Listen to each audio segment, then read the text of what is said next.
Hi everyone.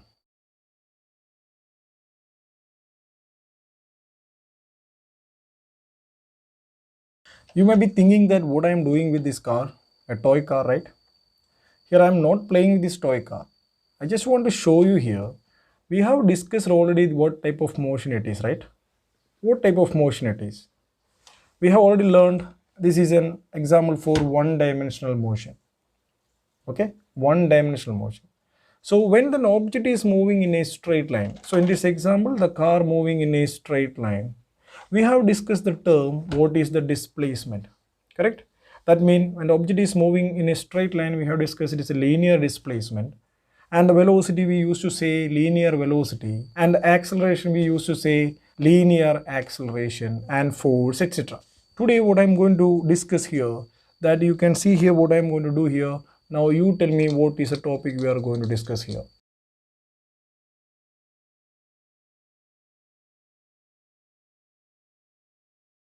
So in this case, what we are going to discuss here, that is the circular motion.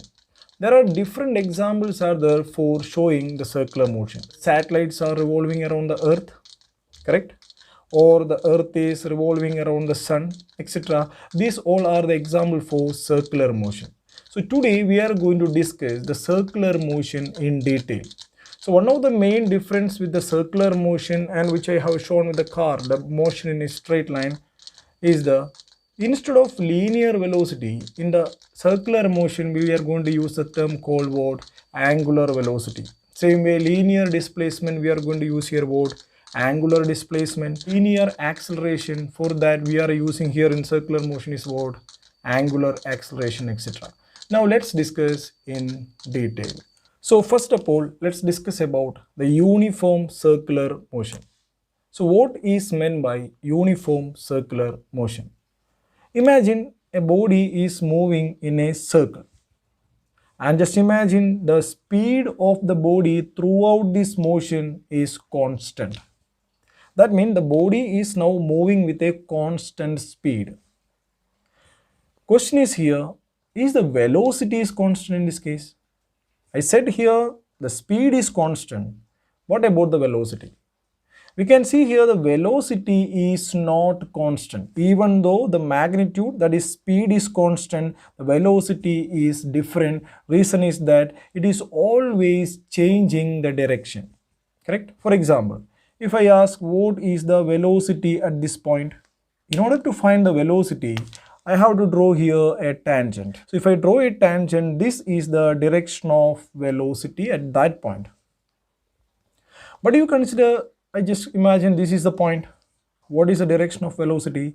The direction of velocity, once again, if you draw a tangent, this is the direction of velocity. That means here I can write here v1, here I can write here what? v2, that is velocity in terms of vector. But what is the speed or the magnitude of v1 and v2? Magnitude of v1 and v2 are same. But because of change in direction, we can say that what? The velocity is different. So let me ask one question here. Here the velocity is different, speed is constant. Is this motion or a uniform circular motion is an accelerated motion? Of course, it is an example for accelerated motion. Even though the magnitude is constant, the direction keep on changing. So definitely what will happen, there will be a rate of change of velocity. Rate of change of velocity. So this is an example for what? Accelerated motion. Now let's discuss about angular displacement. The linear displacement we have already discussed about, right? The linear displacement means what? It is a final position minus initial position. But this is quite different from angular displacement. So let's discuss in detail about the angular displacement. Consider a body is in motion. What type of motion? Circular motion. Imagine this is the initial position of the body. Initial position of the body which is now rotating. Okay. And say this center point O as the origin. Linear motion we have one origin, right? Reference point. Same way this is the origin and this is the initial position. After some time, say it as the time is t1, the object is reached at the position p1. Okay, so what is the angle swept here? the angle swept in between P0 and P1, you say it as theta 1. After some time, you say the time as T2, the object is reached at the point P2. Okay. So what is the angle swept from the original position? Once again, you can draw a straight line here. This is actually the radius r, right? And you can mark here, this is the angle theta 2. The angle theta 2. So what is the angular displacement? What is the angular displacement? So you can see here, this is the angle theta 1 and this is the angle theta 2. So what is the angle between this position P1 and P2? Can write it as what? Delta theta. That is change in angle. Change in angle. So we can write here what? Delta theta is equal to theta 2 minus theta 1. So delta theta is equal to what? Theta 2 minus theta 1. Hence, what is the angle here? As we already learned the formula here, angle is equal to arc length divided by radius. Arc length divided by radius. So you can write the formula is here, delta theta is equal to, what is arc length here? That is P1, P2. Say it as delta S. So we can write here delta S divided by, now what is the radius here? We have marked as R. So this is the relation for calculating what? Angular displacement. When delta theta is equal to delta S, that is here the small arc. Okay. So if the time interval is too small, that is delta t is too small, P1 to P2, the arc can be considered as almost a straight line. Okay. So in that case, delta S is the displacement, right? Linear displacement divided by radius R. Now let's discuss about the angular velocity. In the straight line motion, we know what is the velocity, right? That is the displacement divided by time taken. So what will be the angular velocity? Angular velocity can be defined as it is a rate of change of angular displacement. So what is that? Angular velocity can be defined as rate of change of angular displacement. So we used to represent, that is omega.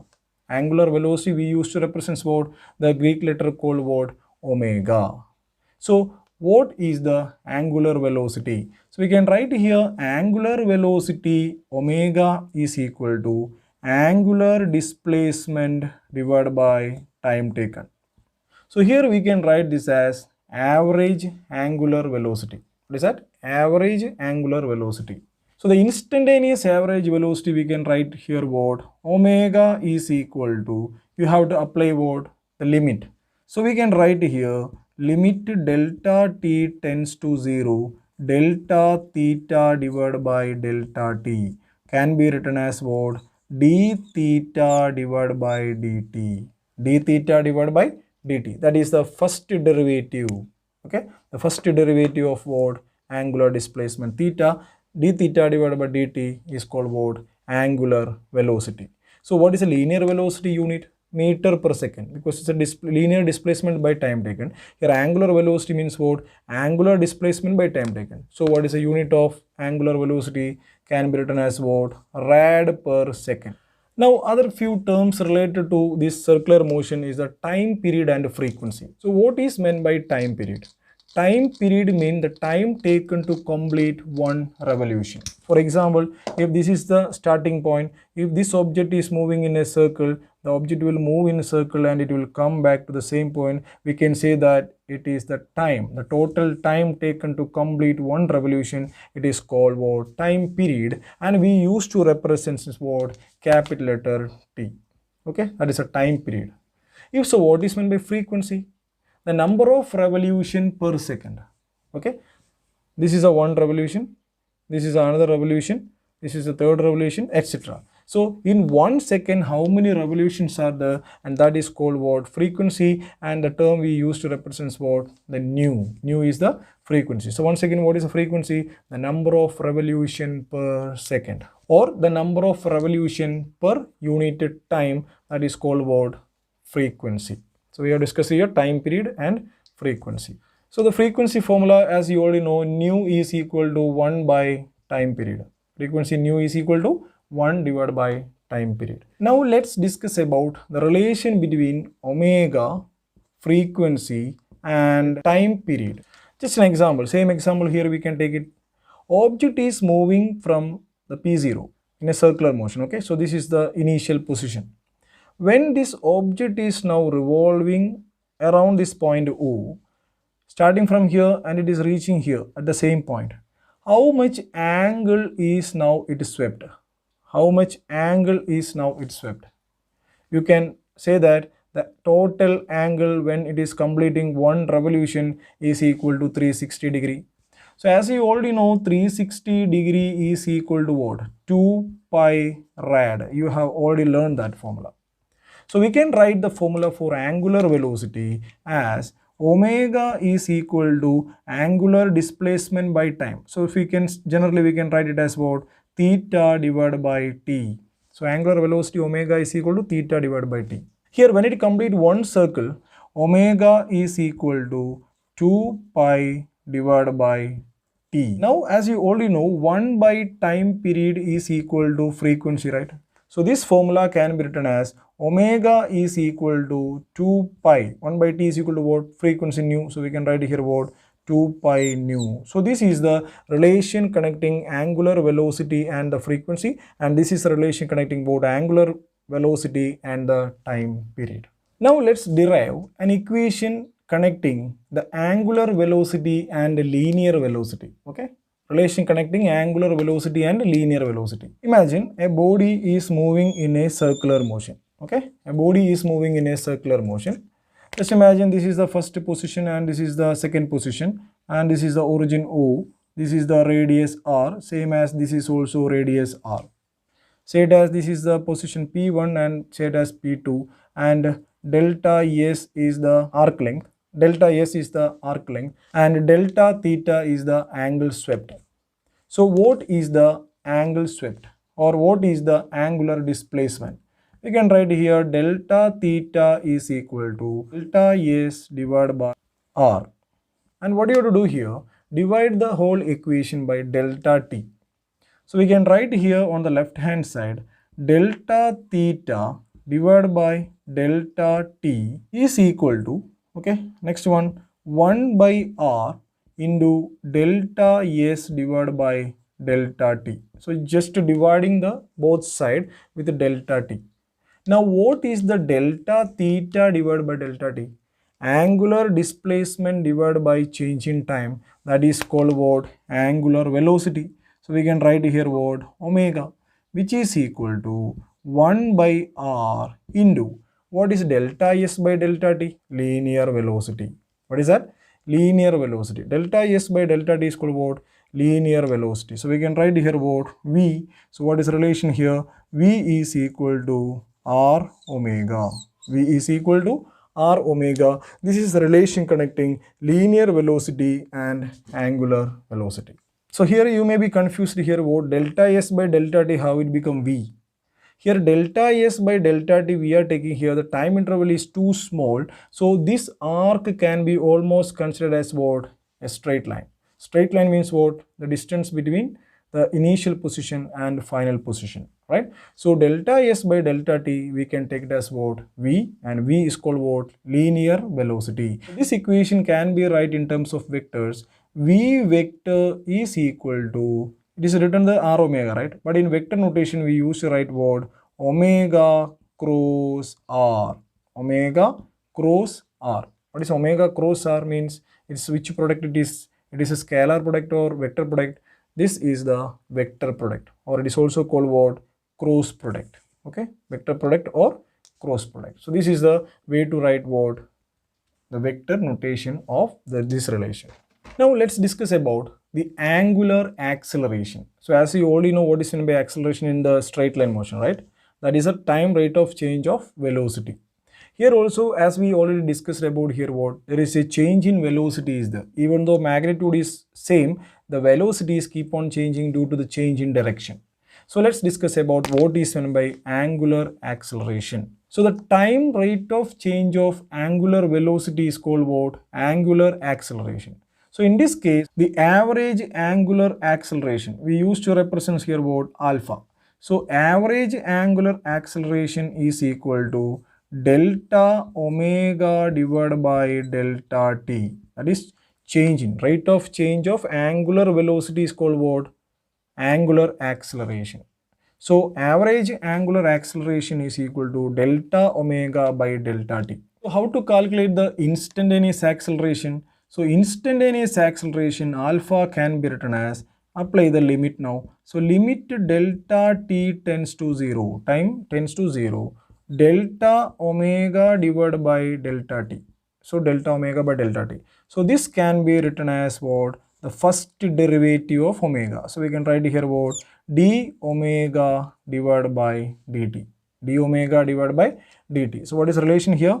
Angular acceleration is equal to time rate of change of angular velocity. This is called what? Angular acceleration. If so, is there any relation between angular acceleration and linear acceleration? Yes. So as we already learned, V is equal to R omega, right? V is equal to R omega. If you differentiate on both sides with respect to time, you can write this equation as dV divided by dt is equal to d by dt of R omega. D by dt of R omega. If you take the R outside, R is a constant, right? So we can write this equation as dV divided by dt is equal to R into d omega divided by dt. What is dV by dt? Rate of change of velocity, that is the linear acceleration, which is equal to R into, what is d omega by dt? That is the rate of change of angular velocity, and that is called what? Angular acceleration. So we can write here A is equal to R alpha. So this is a relation connecting both linear acceleration and angular acceleration. So what are things we have discussed today regarding the circular motion, right? Angular displacement we have discussed. Angular displacement is equal to what? Delta S divided by R. And we discussed about the angular velocity. Angular velocity is the delta theta divided by delta t. Next one we have discussed about what? Angular acceleration. Angular acceleration is equal to what? Delta omega divided by delta t. These are the terms related to circular motion. So we have discussed till now, that is a uniform circular motion. Now we will discuss in detail about the non-uniform circular motion later. Okay. So thank you all of you.